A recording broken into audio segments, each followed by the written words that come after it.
ప్రతి విజయం వెనుక ఉంటుందో మహిళ వెలుగుల్ని పంచి కరిగే కొవ్వొత్తిలా ఆ వెలుగే సత్యం శివం గుర్తిస్తే నీదే జయం ఒక మగువ శాపంతో పసివాడే గగనం ఒక మహిళా శపథంతో పొణికిల్ది భువనం మధురం నీ చరితం సాహసమే నీ ఆయుధం సాధించే నీ ఆశయం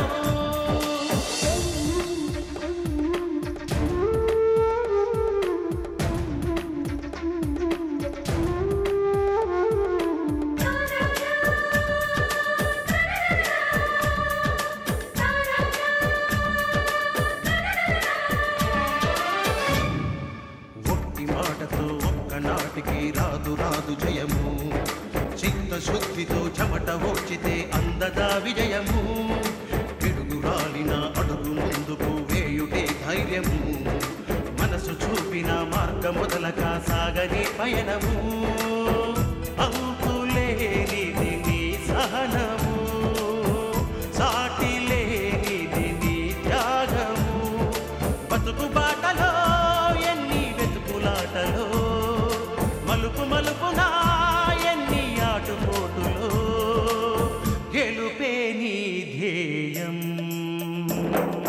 సాహసమే నీ ఆయుధం సాధించే నీ ఆశయం సాహసమే నీ ఆయుధం సాధించే నీ ఆశయం. ఏమండి నాయుడు గారు, నేను దీన్ని చంపబోతే తప్పురా, గర్భిణీ స్త్రీని చంపకూడదని మీరే కదని అడ్డం పడ్డారు. అట్టాగే దాన్ని కూడా అది కడుపు చెడగొట్టుకోబోతుంటే శిశుహత్య మహాపాపం అని చెప్పి దాని ముఖాన్ని గడి పెట్టారా లేదా? ఏంటా చూపు, చేసిన తప్పుకో. పుట్టిన బిడ్డను ఏం చేశావో నీ చేతిలో ఉన్న బిడ్డ మీద ప్రమాణం చేసి చెప్పు. చెప్పవే, చెప్పు. బలరాం ఆగు. లక్ష్మి, నీ కవలలు పుట్టారా? చెప్పు లక్ష్మి, నీ మొగుడిని నీ తప్పు పడుతుంటే మాట్లాడవే.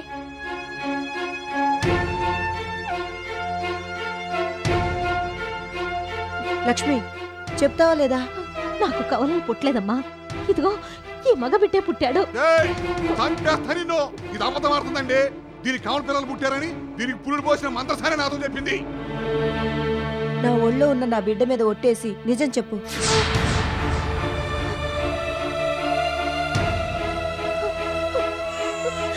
ఏంటే నీకన్న బిడ్డ మీద ఒట్టేసి చెప్పమన్నట్టుగా బెత్తరబోతున్నావు? ఆవిడ ఒట్టేసి చెప్పమన్నది నీకన్న బిడ్డ మీద కాదు, ఆవిడ కన్న బిడ్డ మీద. చెప్పు.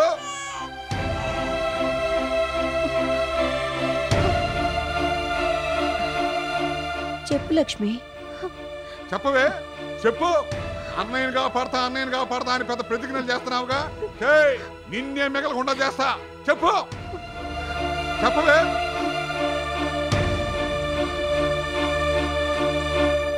నాకు కవలలు పుట్టారు.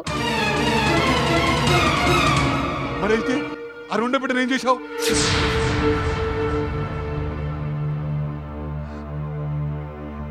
ఏం చేసావో చెప్పు లక్ష్మి. చంపేశాను.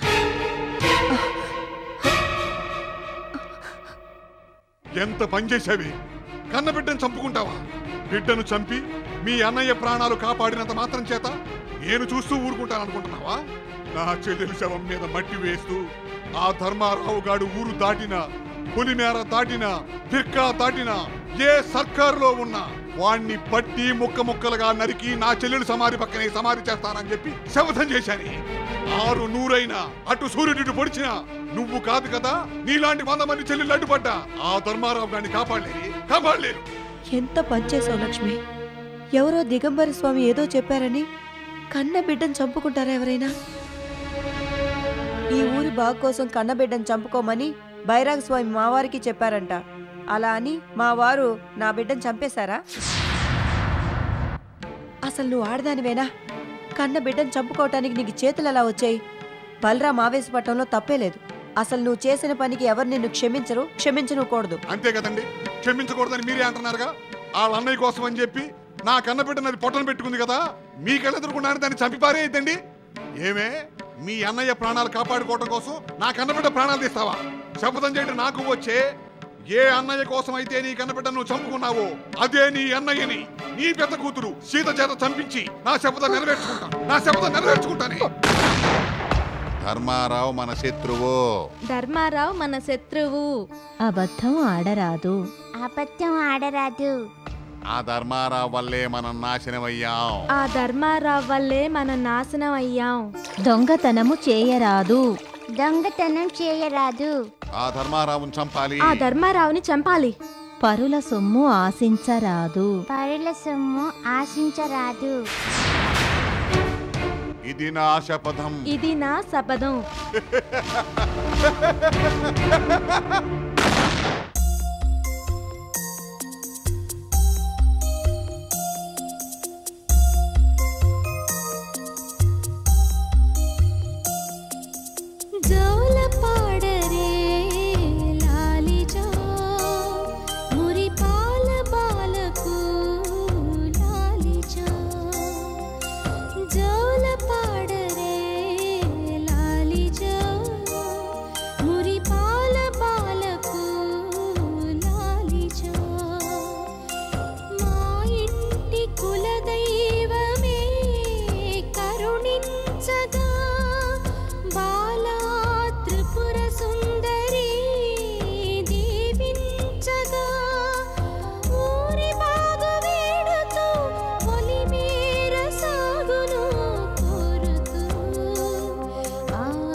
ఒరే పెరుమాళ్ళు, నా బొమ్మ ఎందుకు తీసారా?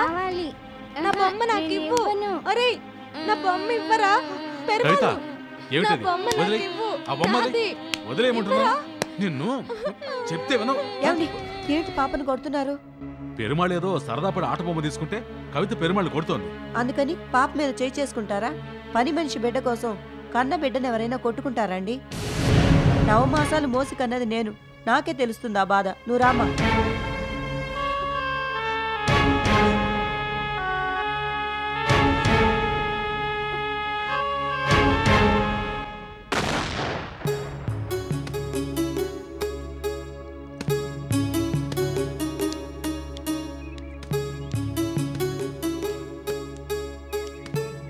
లక్ష్మి, ఒకసారి వెళ్ళి రామ్మా.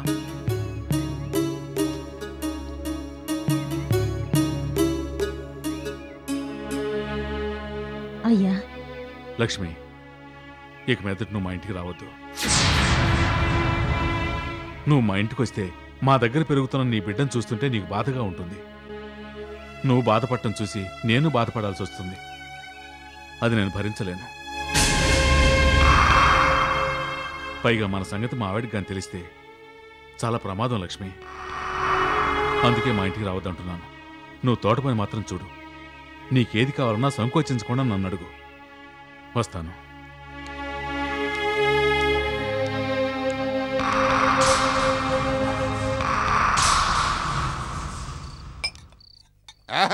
చిలకమ్మ సారా నిప్పు లాంటిది, కింద నుంచి పైదాకా ఎక్కుతుంటది.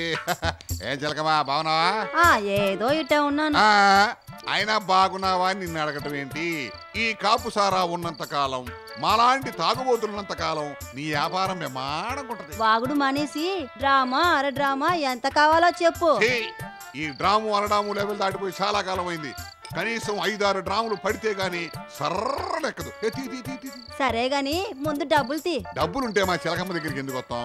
అయినా డబ్బులో ఏముంది చిలకమ్మ, ఉన్నప్పుడు ఇస్తాం, లేనప్పుడు అరువు పెడతాం. పెట్టిన అరువు చాలు, ఒక్క సుక్క కూడా అరువు తలుచుకోలేదు. నేనంటే నమ్మకం లేదా చిలకమ్మ? నమ్మకం పోగొట్టుకొని చాలా కాలం అయింది. చిలకమ్మ ఈ ఒక్కసారి అరువు పెట్టు. అరువు చెప్తుంటే నీ కాదు. నన్ను పట్టుకుని అంత మాట అంటావా? ఒక్క రోజు డబ్బు లేనంత మాత్రం చేత నా లెవెల్ పడిపోయినట్టేనా? ఓయబ్బో, పౌరుషానికి ఏం లోట్లేదు. చిలకమ్మ మన బలరాం నోరు తెరిచి అడుగుతున్నాడు కదా, ఇస్తే ఏం పోయింది? వెనకసుకొస్తున్నా సన్నాసి, నువ్వు కానీ ఇస్తావేంట్రా డబ్బులు? నేనెందుకు ఇస్తా? నాయుడు గారు ఇస్తారు.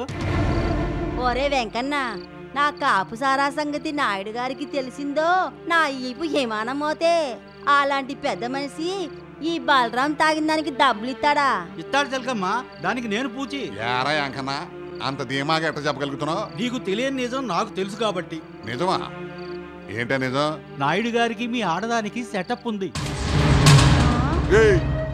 నాయుడికి మా ఆవిడికి సంబంధం ఉందని నువ్వెట్ట చెప్పగలుగుతున్నావురా? నాయుడు గారు మీ ఆవిడతో గుసగుసలాడడం నేను చూశాను.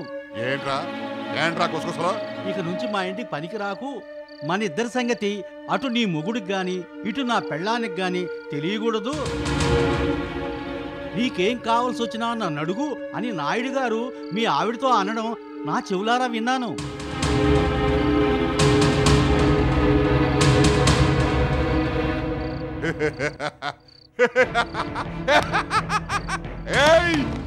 చిలకమ్మ, రేపు నుంచి నీ కాపు సారాతో నాకు పని లేదే.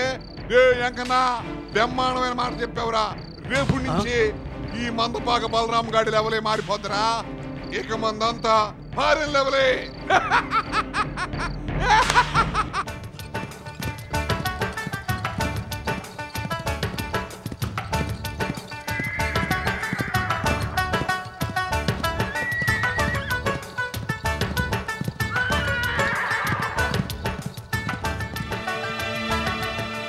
ఇప్పుడు ఆ చివరి నుంచి అండి ఇక్కడ వరకు అదనమాట అండి. ఓహో,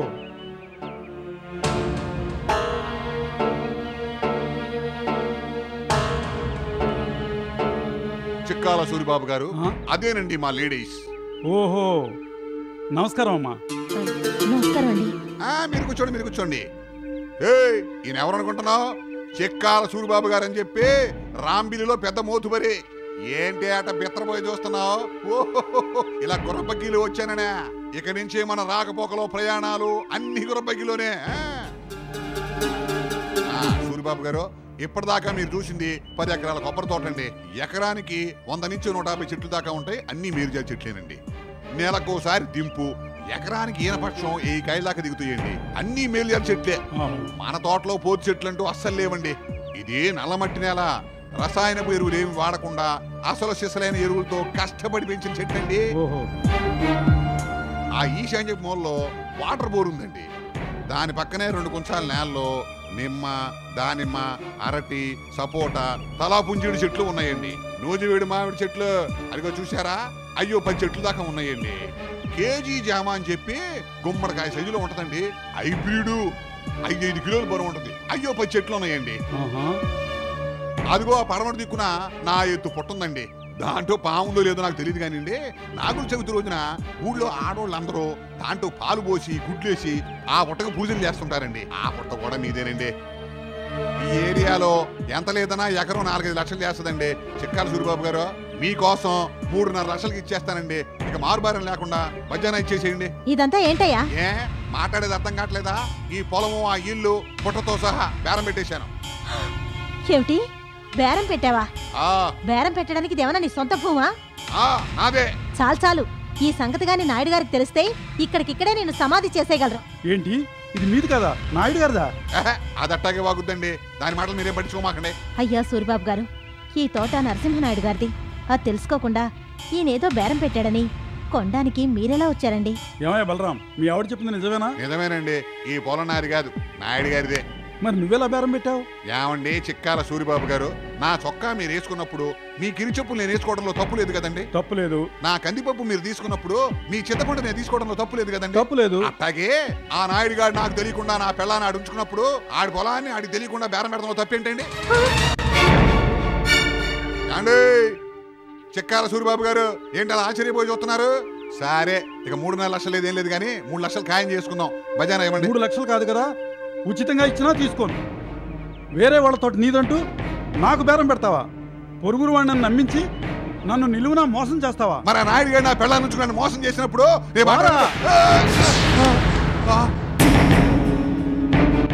రేయ్, ఆ పుణ్యాత్మరాలు చెప్పబట్టి నేను బతికిపోయాను. తిప్పరా బండి. ఏమండో సూరిబాబు గారు, ఆగండి. ఏమండే చిక్కాల సూరిబాబు గారు, అట్లా కాదు. ఏమండే నేను చెప్పేది ఏనండి.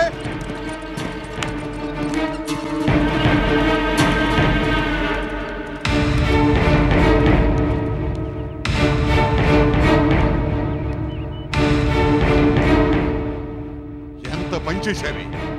ఈ చుట్టుపక్కల ఎవరు నా మాట నమ్మరని చెప్పి రాంబిల్లి బేరం తీసుకొస్తే చెడగొడతావా? నువ్వు గనక ఈ పిచ్చివాగుడు వాకుండా ఉన్నట్టయితే ఆ సూరిబాబు అడ్వాన్స్ ఇచ్చేవాడని. చిచి, బంగారం లాంటి అవకాశం చెడగొట్టావు కదే. నువ్వు మంచిదానివో చెడ్డదానివో, అహల్యవో రాముడు వెళ్ళగొట్టిన సీతాదేవివో తేల్చి పారేస్తా.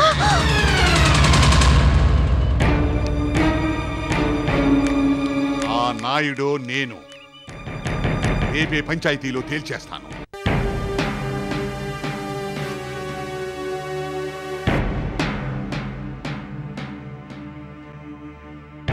ఏమండే పంచాయతీ పెద్దలో, పంచాయతీ మొదటి 10 నిమిషాలైంది, ఎవరు మాట్లాడరేంటండి?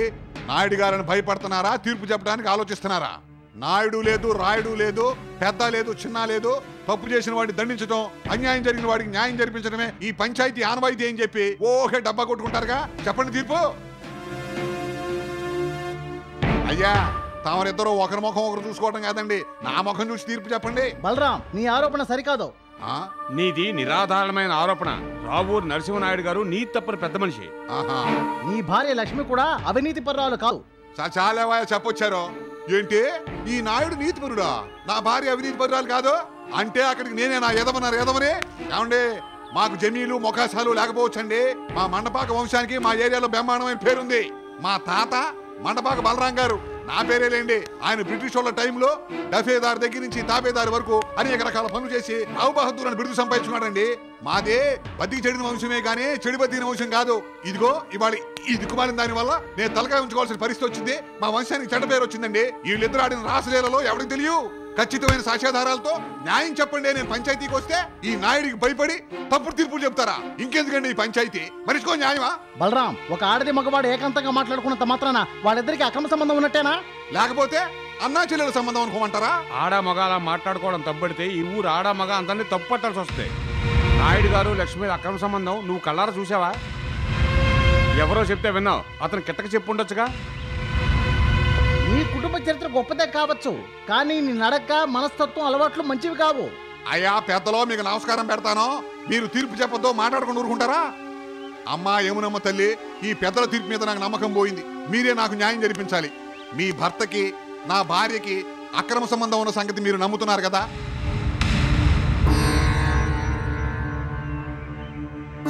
చూడు బలరాం, మా ఆయన మీద నాకు పూర్తి నమ్మకం ఉంది. ఆయన ఏనాడు నువ్వు అన్న తప్పు చేయరు, నాకు అన్యాయం చేయరు. నువ్వు కూడా ఆ మాట అనేసావా తల్లి? అయిపోయింది. ఇంకా ఏముంది? ఊరు ఊరు కట్టకట్టుకుని నాకు అన్యాయం చేయడానికి తీర్మానించేసుకున్నారు. వీల్లేదు, నాకు న్యాయం జరగాలి. ఏమండి, గ్రామ పెద్దలంటే మీరే కాదండి, ఈ పిర్కాలో ఉన్న పెద్ద మనుషులందరినీ తీసుకొచ్చి పంచాయతీ పెట్టిస్తాను. నాకు జరిగిన అన్యాయానికి నష్టపరిహారం ఇచ్చి తీరాలి. 20 లక్షల రూపాయలు డబ్బులు ఇప్పించండి. లేకపోతే ఈ నాయుడు వ్యవసాయం చేసుకోవడానికి నాకు ఇచ్చిన 10 ఎకరాల కొబ్బరి తోట నా పేరు రాయించండి. లేకపోతే అప్పుడు దాకా నిద్ర పోను, అన్నం ముట్టను, నీరు తాగను. లేకపోతే ఇదిగో ఈ చెట్టు కిందే నిరాహార దీక్ష చేస్తా పడి ఉంటాను.